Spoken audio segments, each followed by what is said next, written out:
Hey, everybody, welcome back to the Hip Horse. I'm Tommy D along with Johnny Lowe, and we're talking the Indiana Derby. It's on a Wednesday. That's correct, Johnny. On a Wednesday, Indiana Derby at Indiana Grand Racetrack. Your thoughts? Big day coming up, Johnny. Your feelings on this race? It's points towards the Kentucky Derby. You never know. Maybe there's a 3-year-old that sprouts here. Uh, Looking at Lucky one year, and he was the favorite in the Kentucky Derby. I think that's probably the closest that we've seen to a Derby winner out of the race. But last year, Mr. Money won the race, and he turned out to be an okay horse. IRAP was on his way to being a good horse. Axelrod ran some good races, so there has been a little quality that's come out of the race.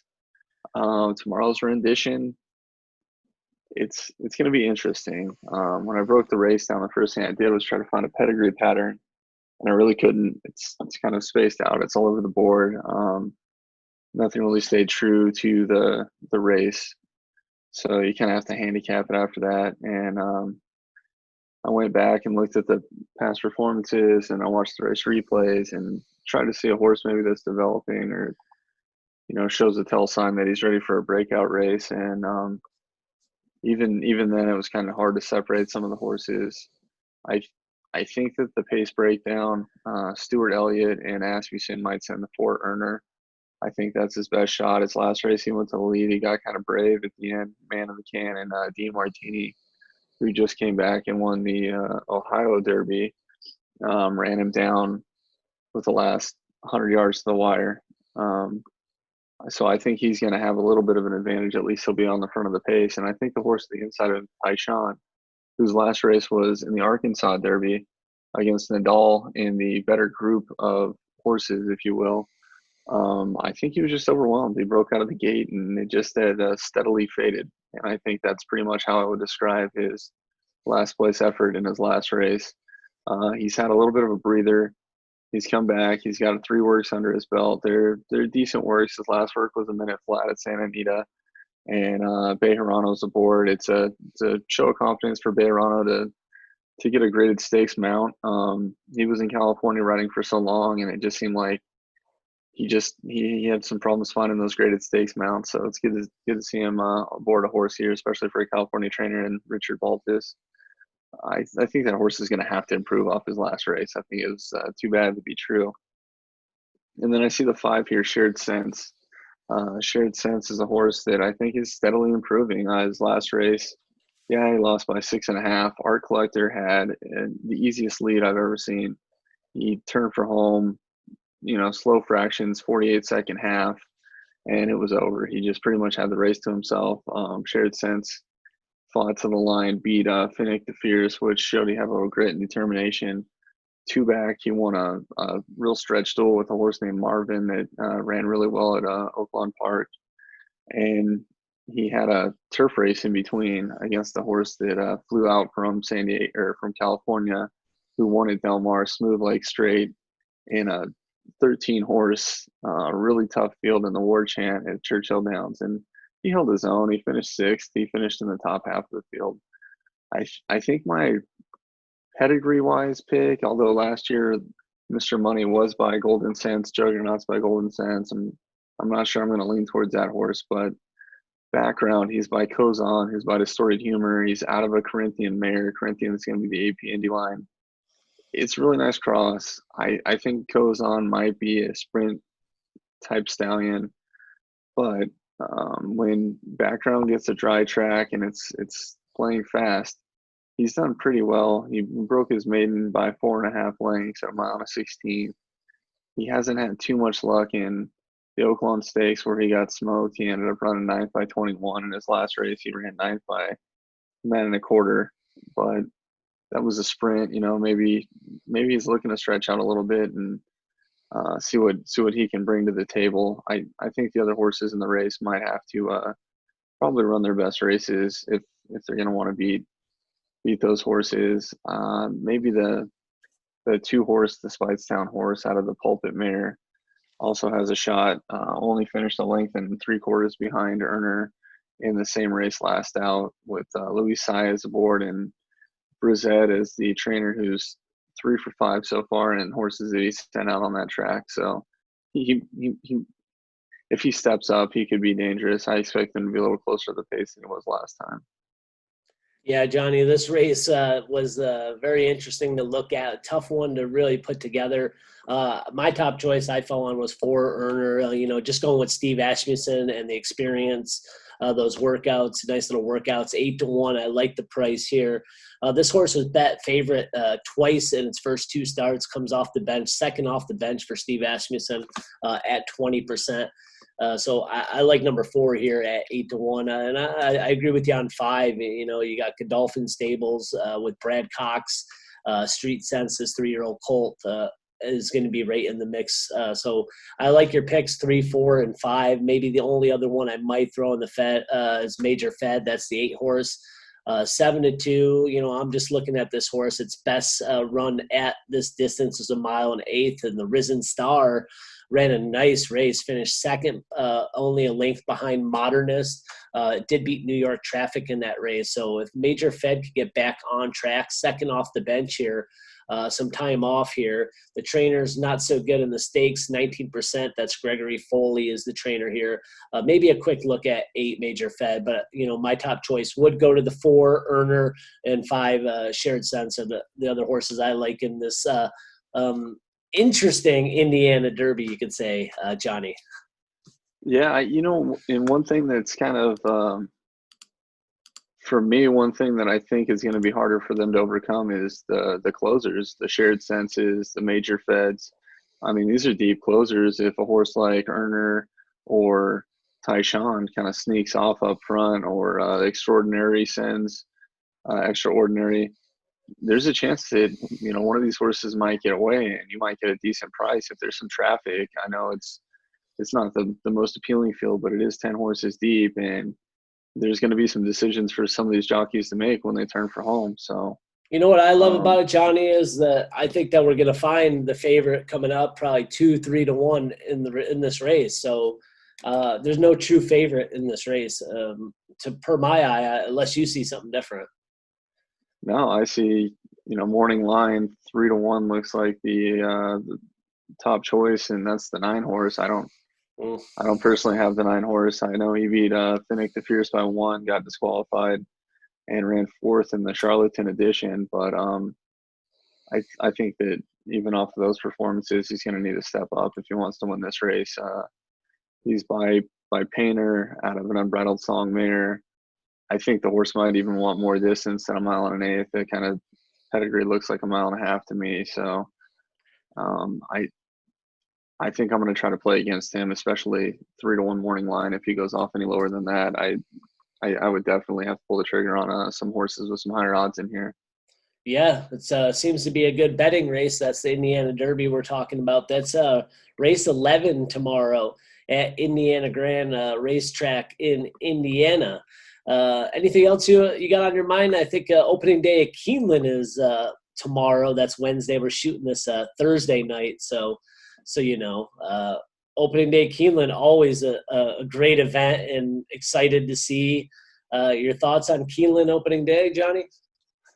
Keeneland's such a beautiful track, and every year they're known for the big turnout that they get. The fans in Kentucky, they just flock over there, and people are just dressed up and they're having a good time. And even the people at like TVG, they'll run around and interview the fans, and it's never a dull moment there, So I love Keeneland. Keeneland's the Breeders' Cup that American Pharoah brought home, the Grand Slam, if you will, was the first horse to win the Triple Crown and the Breeders' Cup Classic. Keeneland's going to be exciting to get going again. I think a lot of people are looking forward to Keeneland. The Bluegrass is coming up soon, so we definitely look forward to that race, and I'm sure there's going to be a really good field for that. Tomorrow's a 9-race program. There's 3 turf races. I think the most interesting race is the 3rd race. It's a 2-year-old filly maiden special weight race. They're going 6 furlongs. Most of the horses haven't ran. The ones that have 1 race under their belt, minus 1 horse that's ran twice. I think this is a race you might be able to sneak away with some odds. I do like the favorite at 3-1, Patty H. really nice pedigree line by Flatter out of Forestry Mare. It's the AP Indy line over the Stormcat line. Should be a little bit quicker this time, I think, than last time. After a go, getting Rosario aboard, maybe I'll try to send the horse the work on July 3rd. It was a nice fast work at Churchill Downs. I also like the breeding of the 5 Kintharos. Those horses have been showing a little bit of speed. It's Lionheart. You've got the Stormcat line on top. Stormcat lines are showing a lot of speed lately. You've got Smiling Tiger in California. Into Mischief has been a really good line showing speed. We've got Kintharos here.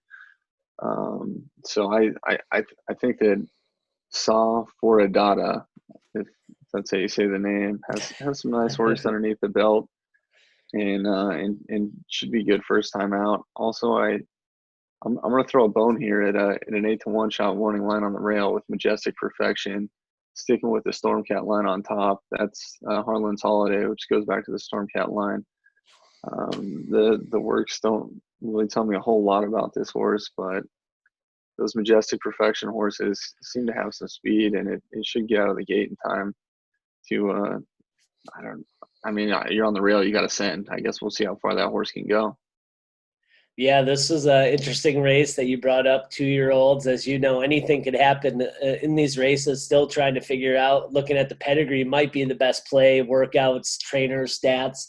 Saying that, I fell on the 3-horse, number 3, Pretty in Pink. And I'm just looking at Steve Asmussen here, 2-year-olds. He's 21%, maiden special weight, 23%, jockey trainer combo on 100 mounts, on 1,000 mounts, that's 20% with Santana Jr.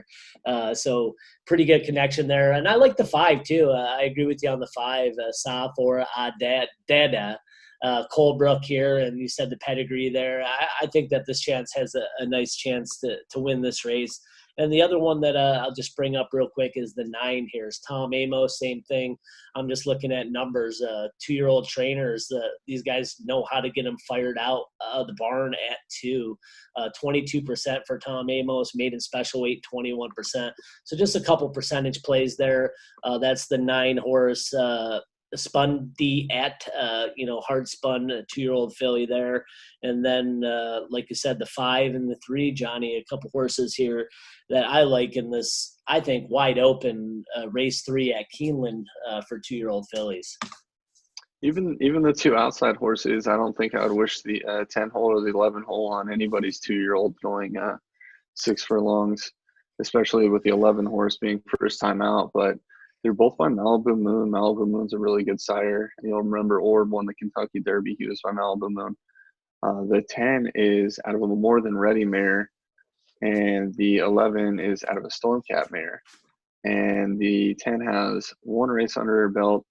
She was bounced around, it says, in the past performances, and it looked like just didn't. I mean, out of the 2-hole and 11-horse field, it looked like never got comfortable. I look for this horse to definitely improve off of there at 8-1. Horse might come running, and then with Joe Talamo aboard, you never know. He's having a pretty good year right now. He's at 14%, and him and Dale Roman seem to be teaming up for some big wins at double-digit odds here. This horse is definitely worth a look at post parade. 4 out of 26 in the last workout, which was July 6th, which was yesterday. So they blew the horse out before the race. That's got to be a good sign. She must be fresh and ready to go. So I think I'm going to keep an eye on her and see if she acts up in the post parade or if she stays calm and gets a normal lather going. Yeah, no, it's going to be a good race. And, it could be a price that we could find in this race with 2-year-olds, still trying to figure out the game here. So that's the 3rd race at Keeneland that we brought to you. Anything else on your mind before we get out of here? Yeah, so we're always trying to find you that Kentucky Derby winner before everybody else finds him. Right now, there's some noise in Japan. There's a horse named Cafe Pharaoh. He's by American Pharaoh. He's got good breeding underneath. He's 3 for 3. He just won the Unicorn Stakes, and we're looking at 11-4 morning line odds. The race is going to go off at 4:15, I believe, Pacific time tomorrow morning. So I don't know who's going to watch it, but if he wins this race, I think the connections have talked about sending him to Kentucky to run in the Kentucky Derby in September. So there's high expectations for him. I've watched his past races. He's got a really good kick. I don't know what kind of competition he's running against out there because almost all their stallion lines are turf lines from Sunday Silence, but he looks really good against the horses he's running against. And obviously, we're not going to be able to – you can't underestimate the Japanese horses. Obviously, Yoshida came out here and did really well. And I think it's kind of an interesting race. When I wake up, I might have to get on my account and watch what happens there. Full flats in the race. Full flats a horse that won in Dubai. So it's going to hopefully be a good race. And I think this is a horse that if he wins impressively enough, he comes out here. I think that the Japanese interest should put a decent amount of money. They like to bet, and they should put a decent amount of money into that Kentucky Derby pot. And hopefully the payouts get even bigger. Yeah, I mean, 40 points to the winner of that race, Johnny. So it's a big race tomorrow in Japan going off in the morning, like you said. And interested to see how it plays because we haven't seen a horse come over to Japan with tons of hype. I know Yoshida we talked about. But this horse, if this horse wins big, could come over here.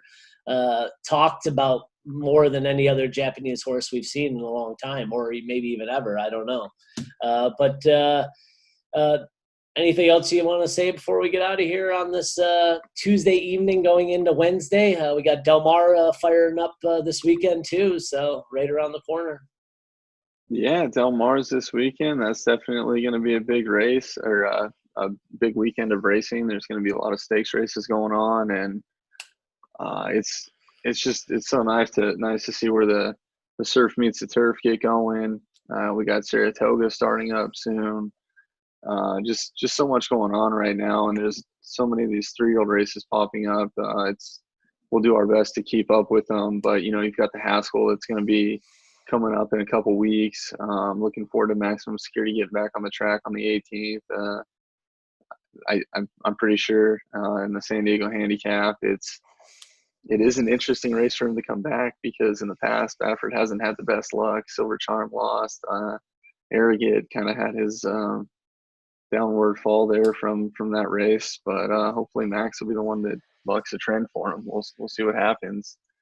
And one more thing about those Japanese horses last year, Master Fencer, he was a horse that he went off at pretty high odds in the Derby. It was like 58-1, but yeah, a lot of the wise guys kind of picked him to hit the board, and I think a lot of people put him in their superfectas, and he didn't miss by much. He came in 6th, so.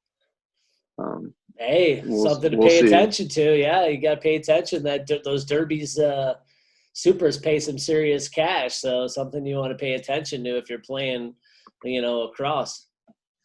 But hey, Johnny, let's thank everybody. Thanks everybody for watching today, the Hip Horse. Please like and subscribe. That means you hit that thumbs up button.